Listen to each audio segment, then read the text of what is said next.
J'ai jamais été aussi bien que maintenant, en fait. J'ai jamais été aussi épanoui, si plein de ressources. Et c'est quelque chose qui est, je pense, possible pour beaucoup de monde.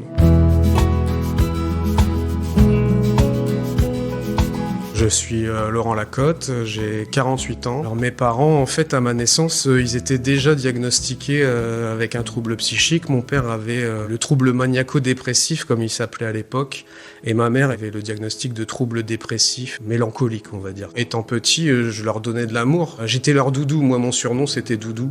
Au départ, on en riait, mais puis à la fin, j'ai compris que le doudou, c'était vraiment, quand je suis parti du domicile, je me suis vraiment rendu compte qu'ils avaient perdu leur doudou, en fait, vraiment comme un enfant. Moi-même, j'ai aussi vécu un problème de santé mentale à un moment donné. Je voyais pas d'issue à ce qui m'arrivait. J'ai vécu un trouble anxieux généralisé avec un état de stress post-traumatique, en fait, à la fois dû à ce que j'avais vécu professionnellement et à la fois tout ce qui avait pu être traumatisant dans mon enfance, le décès de mon père que j'avais pas vécu comme il fallait, etc.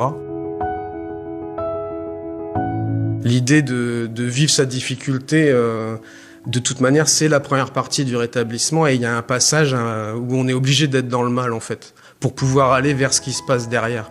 Et ce qui se passe derrière, c'est des petits moments de bien-être. Moi, personnellement, ce qui m'a aidé, en fait, c'est tout le travail sur la respiration, en fait. J'ai rencontré une sophrologue, je me suis intéressé à tout ce qui est méditation, etc.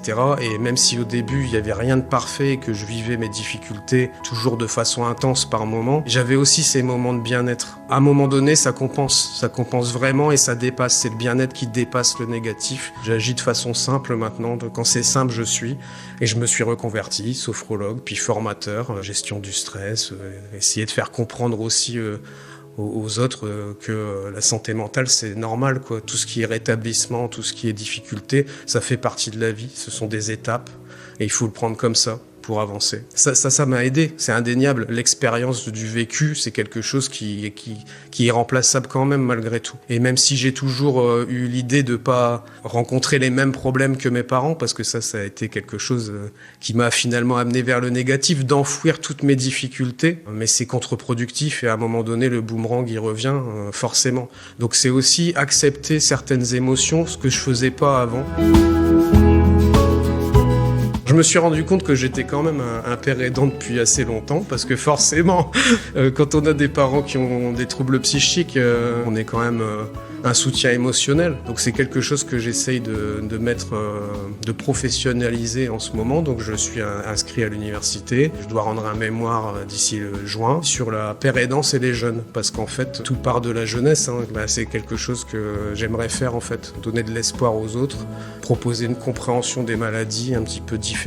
Ce regard que j'ai d'enfant par rapport aux problèmes psychiques, il est toujours, malgré tout, il reste normal, ce que j'ai vécu. On peut peut-être penser que c'était pas normal, mais pour moi c'est normal et je suis fier de l'éducation que j'ai eue, ça je veux vraiment le dire. C'est pas parce qu'on est en difficulté qu'on n'est pas capable de tout un tas d'autres choses positives aussi. Finalement c'est ça, c'est mon chemin m'amène à mon bonheur de maintenant.